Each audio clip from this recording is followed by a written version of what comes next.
Thank you for everything. And, you've truly touched, my life and a lot of other people in here. Thank you.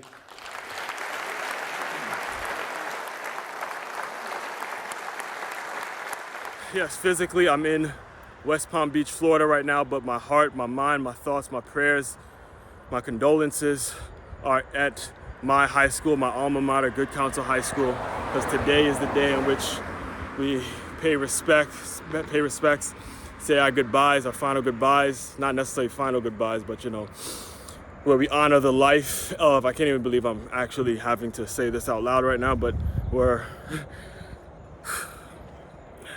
actually honoring the life of Hakeem Hebron. And I still get touched up about it because it's only been a week. But I mean, when I tell you, I can't even believe I'm doing a video like this. I can't even believe I'm giving a tribute of Hakeem Hebron's life. I honest to God, still haven't fully accepted that he's no longer with us anymore. But what I really want to talk about, to be honest with you, man, and I swear I wish I could have been there in person. It was short notice. Honest to God, wish I could have made it in person. I would have loved to see all the Good Counsel guys. I mean, this whole week I've been thinking about teammates, games, and coaches that I love. Coach Gant, man, Snow, I'm here for you, here with you, Coach Malloy.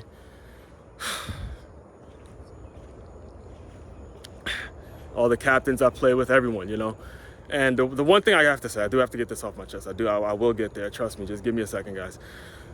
One thing that I want you guys to really remember about Hakeem, all right? Really, really take this to heart, all right? When it comes to Hakeem Hebron, you're going to get a lot. Listen, there's tons of stuff you can talk about when it comes to Hakeem, the football player, all right? Understand, Hakeem, the football player, has been well documented. Everyone in the world, everyone in the country knows what Hakeem was, the football player. But what I want to talk to you guys today about is the way he actually broke barriers, the barriers that he broke, all right? Understand when I say the barriers that he broke, meaning the things that when he was doing what he did, being a county kid, a public school kid, a kid who was a black man who was supposed to go to a public school, but decided to attend a private school that was predominantly white, and then not only just be a face, but be the face. The reason people heard of Good Counsel was because of Hakeem Hebron, and he was a black face in a predominantly white institution, and he thrived. Understand this, all right? Understand, these are the things I want you guys to understand. Stephen Diggs had a Lewis Young to look to when he was getting his press and when he was getting all his attention. Lewis Young had a Jelani Jenkins to look up to and say, yeah, that's my guy. That's the guy that I'm going to try to be in a couple years. Jelani Jenkins had an Hakeem Hebron to look to and say, okay, that's the guy who's getting all the press. Hakeem Hebron did not have that. Hakeem Hebron had to break barriers. He had to break barriers, and he did not ask for that publicity, but the way he handled it, the conversations and the things that he was all about, and you're gonna hear all about it. Aswand doesn't need to confirm this. Gonna hear all about it. All right. I remember actually 3 years ago now, about 3 years ago now, he was on the Move Swiftly podcast. He was on this very podcast, and he was talking about, he used to bring some of his. You can go listen to it yourself, but he used to bring some of his black friends around his Good Counsel friends and around the Good Counsel parents, and saw how they were living. And this is what he said on the show. He goes, I used to tell them all the time, look, these guys have nice houses, these guys live in nice neighborhoods and all that, and ain't none of them made it to the NFL, ain't none of them made it to the league. So the options and the things, he opened up so many doors just based on how he carried himself, all right? How he carried himself as, yes, a great superstar, but more so a great person.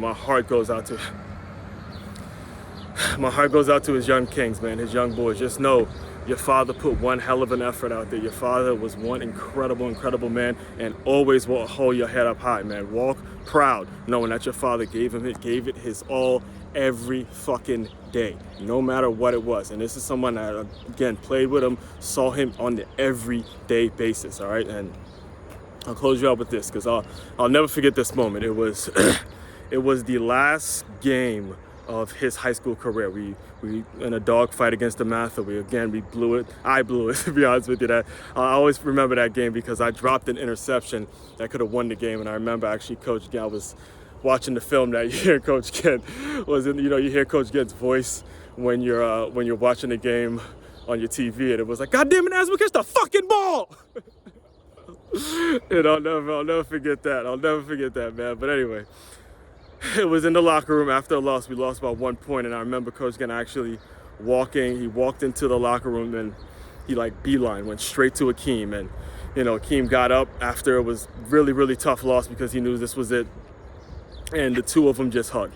It was a heartfelt hug between Coach Gann and Akeem, and you gotta understand, Coach Gant's old white guy, gray hair, young black kid hugging and embracing. And I saw that as a young king growing up, not only me, but every one of my teammates, whether it was Kendall, Corey, Caleb, Jelani, Danny Parker, Nick Jenkins, Zach Engel, all of them boys, man. Love all y'all boys, man. And we saw that, and it sent a ripple effect to say, this is going to be different. This is going to be different. That was in 2006. So understand actually, it was the November of 2005. Understand, 2023, we're nationally known, and you can't name a year in which Good Counsel has not put out a Division I linebacker. Division I, not necessarily because of how they played, but Division I because of how they conducted themselves and how we act and how the kind of men that we become. All right. So again, heartfelt condolences. We ain't never gonna forget him. In fact, this past weekend I recorded an entire episode just straight Akeem stories. For a whole 30+ minutes of me just talking about all the little things that I had to live, that I got the opportunity to see with Akeem, and that'll be out in a couple of weeks. So stay tuned. Main website to check out to dive into all my work, makeyourmove.com. That's MakeYamove.com. One-stop shop for all your teamwork and your self-development needs. Aswand Cruickshank, your one and only Move Swiftly speaker, checking out. You guys continue to move swiftly. We will talk more soon.